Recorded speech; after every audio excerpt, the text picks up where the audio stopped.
وجعلنا سراجا وهاجا. இந்த சைடில் இருந்து யாரோ மக்கனா போட்டு ஓத சொல்லி அனுப்பி விட்டீங்களாமே. நீங்கள் தெரிஞ்சுக்குவீங்க அவங்க ஏன் மக்கனா போட்டு ஓதலைன்னு. பேர் என்னம்மா? பேர் என்ன? பார்வதி. பார்வதி.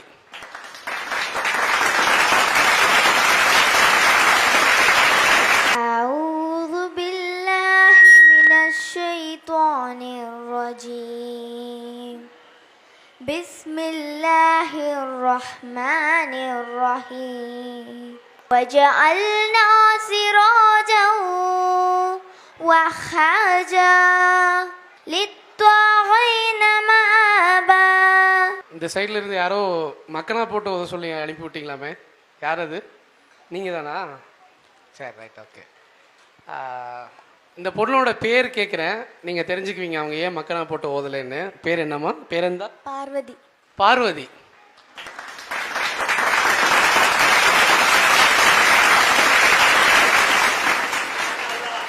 மாஷா அல்லாஹ், அல்லாஹ் அக்பர், அல்லாஹ் அக்பர்.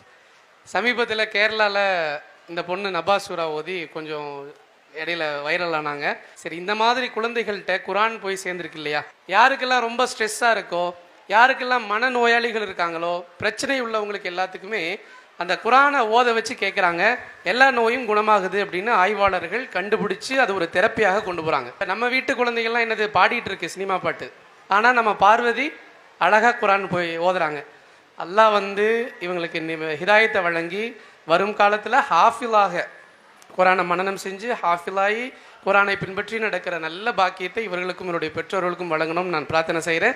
மேடைக்கு வாங்க, ஸ்டேஜுக்கு வாங்க ப்ளீஸ். அவங்க அம்மா அப்பா எல்லாருமே நான் இந்த நிகழ்ச்சிக்கு கூப்பிடும்போது குரான் ஓதுறதுக்குன்னா நான் வந்துடுறேன்னு சொல்லி ரொம்ப ஆர்வமாக வந்திருக்காங்க. இவங்க 2 பேருமே டீன்ஸு. இவங்களும் அரபி பாடல்கள் எல்லாமே ஓதுவாங்க, இவங்களும் சூறா ஓதுவாங்க. நாரே தக்பீர். அதாவது இந்தியாவினுடைய வரலாற்றில் பார்வதிங்கிற பெண் குரான் ஓதி இன்றைக்கு பரிசு வாங்கியிருக்காரு இங்கே மேடையில். மறந்துடாதீங்க. நாரே தக்பீர், நாரே தக்பீர், நாரே தக்பீர். அல்லாஹ். அஸ்ஸலாமு அலைக்கும்.